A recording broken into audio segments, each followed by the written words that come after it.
I found myself crying because I knew this was wrong.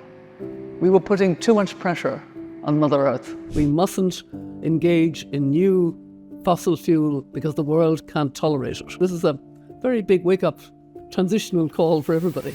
Introducing Mary Robinson, the first female president of Ireland, a global icon and trailblazer in the fight for justice, equity, and a sustainable future for everyone. A remarkable world leader and lawyer who's reshaped Irish and international politics. An inspiration to millions around the world, she champions for a complete phase out of fossil fuels to protect the most vulnerable from the impacts of climate change. Why is it so important for us to phase out of fossil fuels, and how can countries such as mine continue to grow without emitting? How do we navigate this? Clean energy in developing countries is not affordable, not accessible enough. There are an awful lot of people working on climate in a positive way, and we are on the cusp of a clean energy, safer, healthier, better, fairer world. And we are moving faster, but we're not moving nearly fast enough for the science. So for that intergenerational back and forth, I see that, and we need everyone together in the climate fight. We've reached the point where 30% of energy in the world is now renewable energy. What we have to do is shift the money that's been spent so badly, shift it to incentivizing that we move very rapidly. The stronger you are, the more gentle you must be. We can change the world, and we will. Absolutely, we will.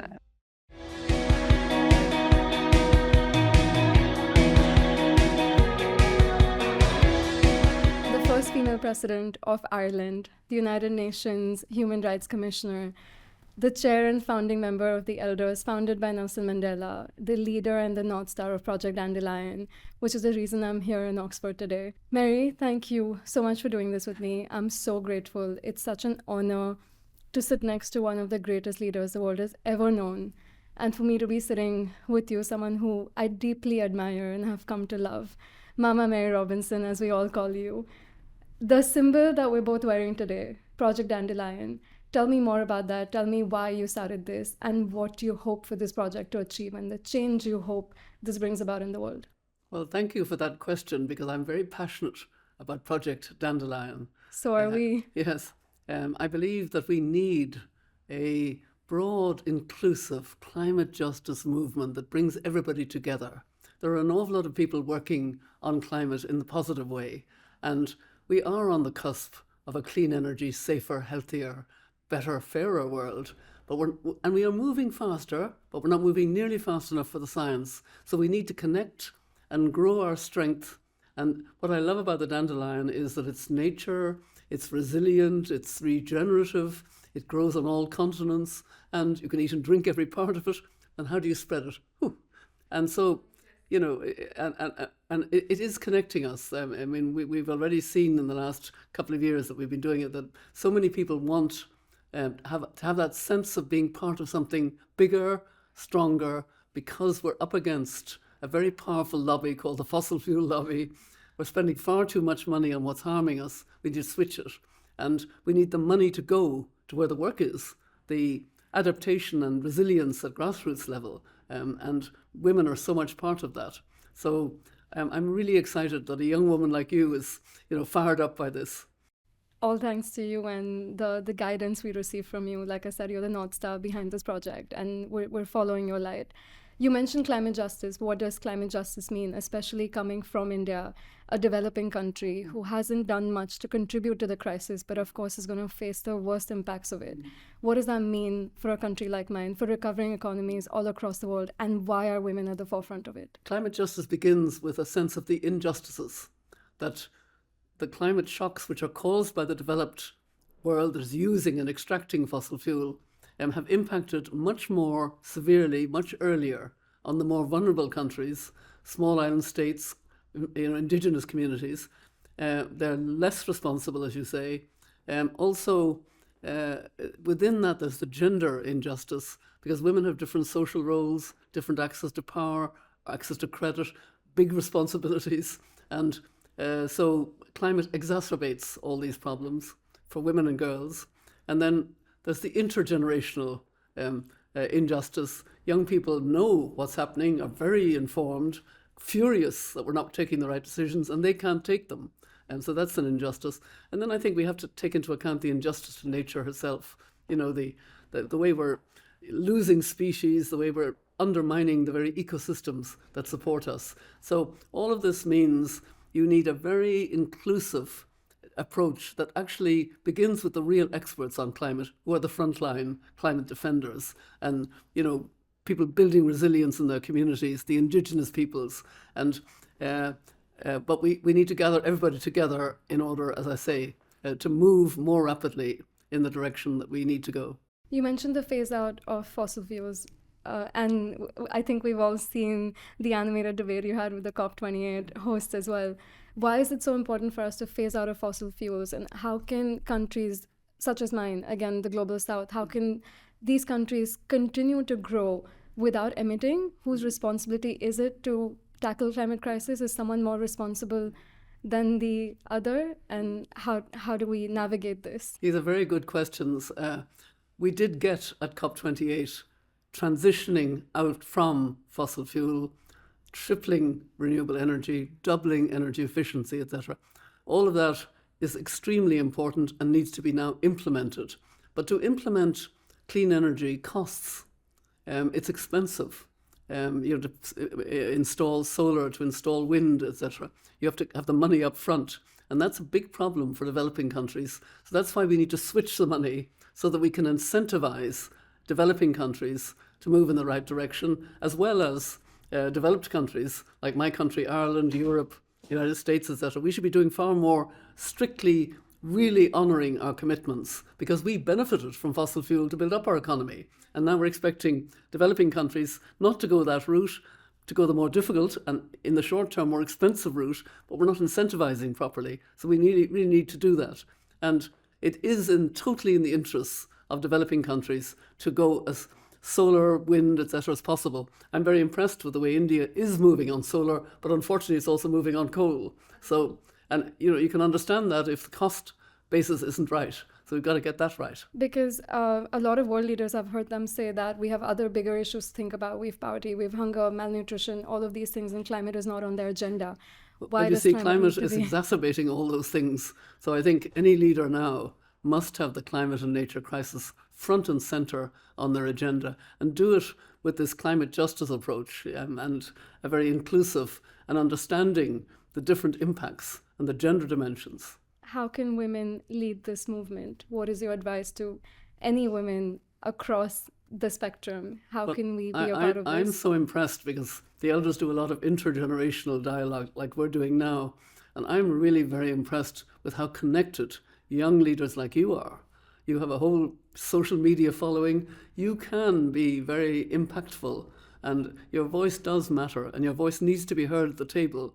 And you need to ensure that you are playing your part with the responsibility of the leadership that you have. I mean, I recently went unusually to Green Carpet Awards in Los Angeles because these Green Carpet Award people have very big followings, and I wanted to get them to understand that means actually you have responsibility. Use your platform to actually make sure that we're talking about the climate and nature crisis in the right way, that we're talking about it positively, that we're moving in the right direction, but alas, not fast enough. And that's a human problem. We can overcome that, but we need to take on the issues of moving the money, and governments need to be persuaded, but also the fossil fuel lobby itself needs to know it is on the way out. We're transitioning out of it.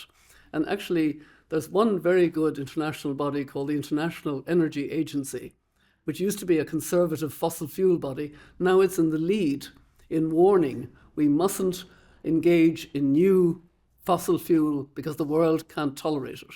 And, this is a very big wake-up transitional call for everybody. What do you hope for your legacy to be, and how can we take that forward? My hope actually is in young people like you, engaging with all your capacity to communicate, to innovate, to really understand the complexity and take what the elders call a long view leadership role, not trying to be populist and short term and sort of solutions that sound good but actually are not real. We need and we need to bring everybody with us. That's the thing, the inclusive way of, it has to be a good future for all. And, we need to put a lot of emphasis on just transition, And I'll just explain, there are two types of just transition. The just transition out of fossil fuel means actually supporting the workers in their communities who worked in coal or oil or gas. They need to be part of the future too. Secondly, the just transition into affordable, accessible clean energy.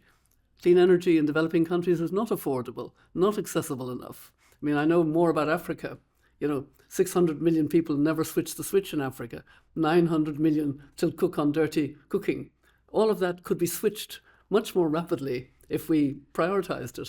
And so I look to you and your range, and an awful lot of them are young women, but there are also some very good young men. They give me hope. Very big shoes to fill in, very honestly. What does sustainability mean to you? It's really what Gru Brundtland was talking about in her report many years ago, that we leave the world without damaging it, because we're leaving it to our children and grandchildren. But now, because of the damage we've done, we have to be better than that. We have to regenerate. So it's more than sustainable because of the mistakes we've made. Yeah. I want to start by asking you a moment in nature that moved you. It was when I was on an expedition to Greenland, and on the second last day, we went by boat to quite a remote area to small huts that we slept in. And then the following morning, the sun was shining. I discovered it was actually 16 degrees Celsius in August 2019 in Greenland, much warmer than I was expecting. We were asked to be on our own and listen to the glacier. And everybody else went and sat on stones and went a distance. But being one of the older one, I stayed and sat on that nice bench outside the hut and listened. And I heard a noise like thunder. And then I heard small gunshot, small calving, small amounts of ice falling, and another thunder, and then small thing. And I found myself crying, because I knew this was wrong. We were putting too much pressure on Mother Earth, on this glacier. It was actually, I felt so strongly. I was angry, and I was kind of angry and crying, and I felt for the first time, I am nature. It was a very special moment. That was the first time you drew that connection, that we're not separate from it, that we are one with it. That deeply and that emotionally. Of course I would say it. Yeah. But I had to really feel it. Yeah. You believe in the role of intergenerational dialogue. What does that have to do with us tackling the climate crisis together? The elders that I'm currently the chair of, that Nelson Mandela brought together in 2007, believe very strongly in the value of intergenerational dialogue, because we learn as much as we may hope we can provide some experience and some wisdom, if you like. We learn what the world is like to the younger person who's very social media connected usually, who has a very different perspective. And I think the conversations have been very rich, and I think on both sides really enjoyable, because it's nice to hear experience and examples in the past, but it's also very good to hear how connected younger people are, especially young climate activists, connected with millions of people around the world, and have a sense of understanding the injustice of climate in different contexts. And many of the climate activists are not, very grassroots themselves, but they identify with the injustice and want to see a better world. Absolutely, and likewise, I've learned so much from you, and you've paved the way for us. So for that intergenerational back and forth, I see that, and we need everyone together in the climate fight.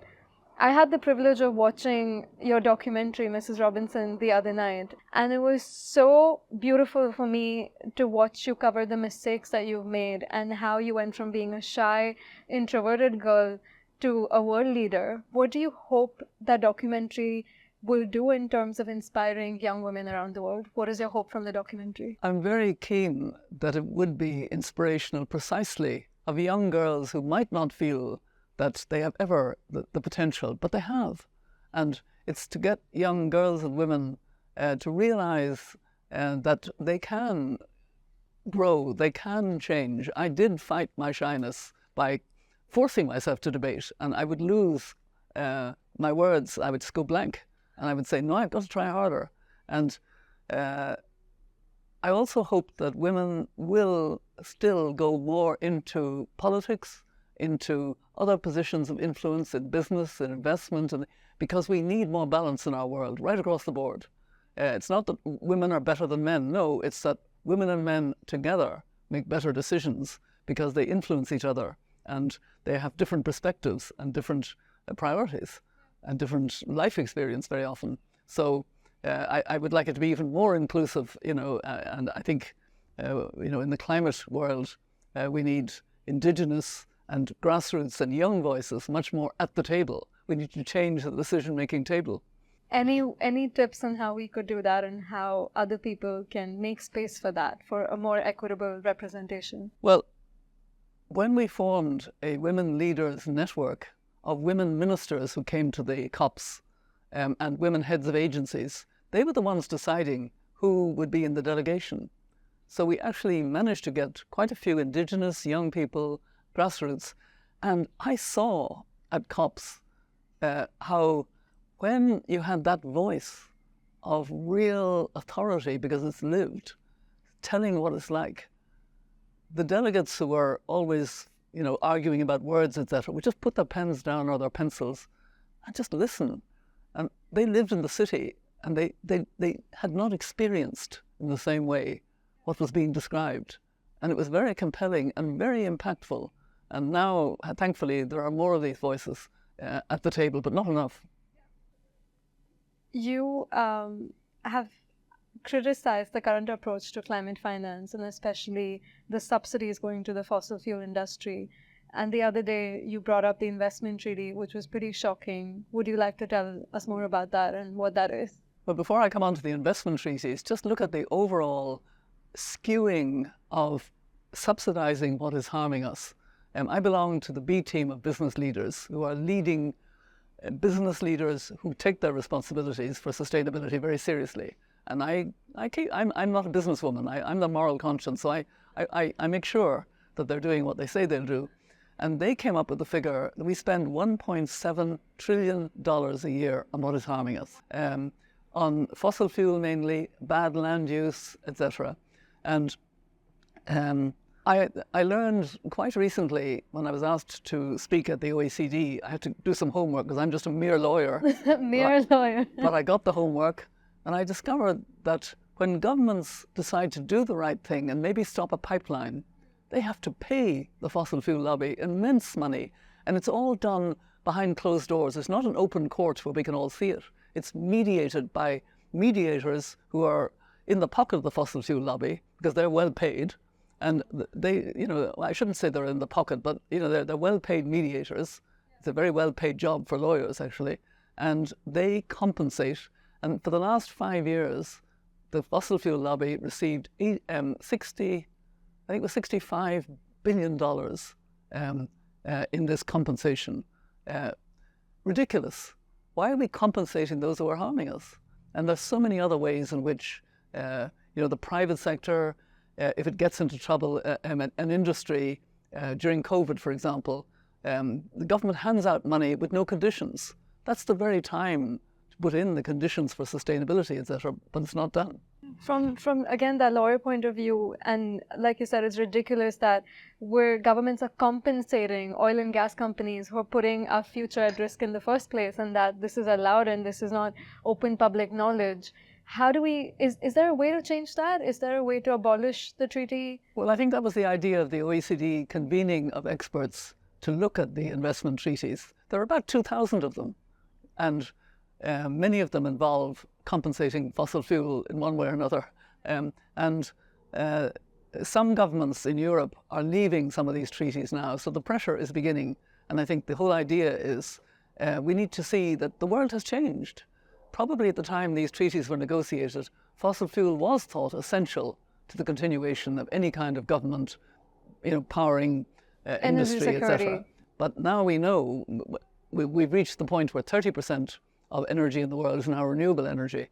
If we lifted those subsidies from what's harming us into incentivizing and making not just for industry, etc., which is important, but also for ordinary people the billion people who never switch the switch for electricity or who cook on dirty cooking, coal and charcoal and animal dung, etc.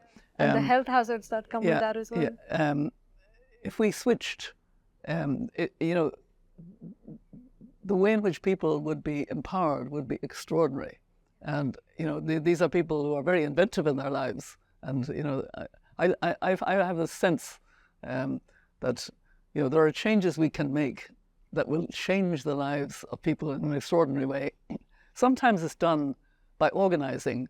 We have had our colleague from SEWA, the Self-Employed Women's Association, and Rima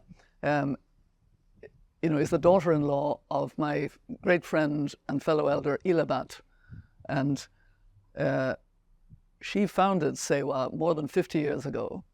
It has changed the lives of 2.9 million women at the very lowest level of informal income, if I could put it that way. They can tell their story. I've never heard people tell a better story. And I'm so impressed. Before, it was like this. And then I joined SEWA, and gradually, and now it's a whole new world. I have childcare. I have safety gloves when I'm a waste picker. I have insurance, and even health insurance for heat now that she's looking for more support for. What kind of compensation do they get from the climate funds? Less than 1% goes to women-led activities on the ground. You're a big believer of symbols and the messaging that they carry, right? The lamp. Yes, I on the night of my actual election, when I was inaugurated, when I became president-elect before the inauguration, I said I would put a light in the window of my official residence for all of those who'd had to leave my country, Ireland, because of conflict with Britain over centuries, poverty or sexual orientation, whatever the reason. Ireland was a very Catholic country at that time. And that light took on a life of its own. It worked 24/7. It created a family, which we call the Irish diaspora, a close link of bonding. And then the government responded with much better policies because they realized this was a great benefit to Ireland to have this wonderful, we're very lucky because many of those people who left because of conflict, poverty, as I say, or sexual orientation, but they still retained a love of their country. I think we're very lucky as a small island. And when I was elected, in my inauguration, I made the point that I represent less than 4 million people, but actually I also represent more than 70 million globally. So the 70 million globally was this Irish diaspora family. Wow. I brought the symbolism because that's what you've done with Project Dandelion as well, and that's how I wanted to tie it together. You're wearing this beautiful indigenous necklace that represents the dandelion and the pin. What do you hope for this symbol to become across the world? Well, those of us who wear the symbol, we know that we are a dandelion, but we're also part of a wonderful ecosystem of women-led and community-led mission to have a safe future for all. At the moment, the situation is so urgent in the climate context that we're not guaranteeing a safe future for young people like you. We should be, but we're not. We need to change. And it's women leaders who, in a very broad, collective way, can grow our power. We need men, we need young people, we need indigenous communities, we need business that's on the right side of all of this. We need entrepreneurs, we need scientists, farmers, and above all else, we need artists and filmmakers, because we need to move people from the heart. We need to move people because we're talking about restoring nature, restoring the ecosystems that sustain us, being an ecosystem of nature. Yeah. And I think that's really important. And artists touch us in that way. And I find that very compelling. Absolutely. And numbers and data, like you said, don't do that. Statistics don't do that. Stories move people. Stories of joy and love and optimism and hope. Those are the things that move people. And we need a positive narrative, but it has to be a positive narrative that is real. And that means gathering in the very real ways in which people are improving the environment, improving their lives, bringing clean energy to people who don't have it, etc. And cumulatively, these stories will change the sense, yes, we are on the cusp of a much better, healthier, safer, renewable energy world that will be so much fairer for everyone, that will be so much better without that pollution that causes so many deaths, etc. There are health benefits, there are education benefits. It's a wonderful world. It's around the corner. We're moving. We're actually moving a bit faster, but we're not moving nearly fast enough for the science. So what we have to do is shift the money that's been spent so badly, 1.7 trillion going in the wrong direction, shift it to incentivizing that we move very rapidly and fairly, because it has to be for all, and that we have to also include restoring the ecosystems that we're damaging, the species that we've rendered extinct, some of them. We've got to restore all of that. I know a lot of people ask you what gives you hope, but I want to ask you what gives you joy, what brings you joy, because for me, it's actually walking you dance every morning in the garden when we start the day, and it's also your sense of humor. What gives you that joy, and where does that sense of humor come from? Yeah, humor is very much part of my whole background with my family. It's an interesting question because actually I didn't use humor when I became president enough. I was too overawed with the responsibility of being a really good president and showing that a woman could even do the job better. I mean, that was my mission. And so I made speeches to our parliament with no jokes, no self-deprecation, no humor. I look back at them now and I say, how could I do that? And where did I learn to be more publicly funny? I learned it from the elders. I learned it from Archbishop Tutu. I learned it from Nelson Mandela. I learned it from, just the sheer warmth and humor and teasing and fun. And that's the joy. Archbishop Tutu in particular taught me, to bounce on stage and make myself look slightly ridiculous, because then people say, wow, and they start laughing. And then you come in with your messaging and people are much more receptive. Break down the walls, and that's that. So I wish somebody had said to me when I was a young person, use humor more. Girls don't. Young women don't. We take ourselves a little bit too seriously. So that would be my kind of real sense of encouraging. You've no idea the power of humor. I actually have a podcast called Mothers of Invention, which I did with an Irish comedian. She's based in New York, called Maeve Higgins. Mothers of Invention. It's all about climate, but we use humor to, really bring home. And what we do is we interviewed leaders from the global south and also from the south of the United States, wonderful grassroots, indigenous, entrepreneurial leaders who told their stories to us, but they got the message. They had to be funny as well. And of course, the funniest person of all was Maeve Higgins. She just had this kindly humor, very, very funny humor. On one of our first podcasts, suddenly out of the blue, she said, Mary, when you and Nick went out on your first date, who paid? I said, what do you mean? And I sort of responded, and everybody just loved that. It was just and it was that sort of ridiculously, she kept coming out with lovely points like that, absurd things, and everybody would laugh. And then we go back to the serious, And also, because she didn't at the beginning know as much about climate, she asked all the right questions, which was a compelling thing in our first session. But we'd done 4 sessions, I think. And anyway. I can't wait to listen to that. I definitely have to tune into that podcast. I think you'll enjoy it. And get inspiration from that for sure. Because you brought Nick up, you mentioned this once that you got married to him without your parents' consent. And when we met at Oxford, you said there's certain qualities that you look for, that women should look for in a man. What are those qualities? Because, of course, you've been happily married for 54 years now. We're in our 54th year. 54th year. So clearly that's work. It's a hard question because people will look for different things. But what I've been lucky enough to have is a man with a great kindness in himself, great humor, and a willingness to be very supportive of a partner who's more proactive in life than him. He's written quite a number of books. He's done some very good things, but they're quiet and they're not as visible. He's always been there. To support what I'm doing. So I think I remember him saying to our children, the stronger you are, the more gentle you must be. It was a kind of formula, the stronger you are, the more gentle you must be, especially to our 2 boys. And I thought that was a very interesting message, you know. The responsibility that young women like me have wearing that pin and knowing that this is going to live beyond you and it's going to become something so much bigger, especially reaching 2 billion people by the end of 2030.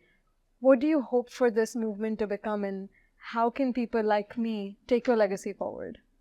I hope that for young people being pinned, getting the dandelion pin is a moment of a kind of joy. I'm part of a wonderful ecosystem, women-led, not women only, communities-led, that's telling positive stories, changing the narrative, and determined to change the whole way in which we extract from our world and destroy, as opposed to restoring and renewing. And that this will be, you know, a real moment of, wow, now this is what I want, and this is what I'm going to do, and I have so many ideas. You know, that's what I would love to see. I'm onto it. Thank you so much, Mama Mary, for doing this with me again. And I know it's cocktail hour, and I'm going to let you get to your white wine.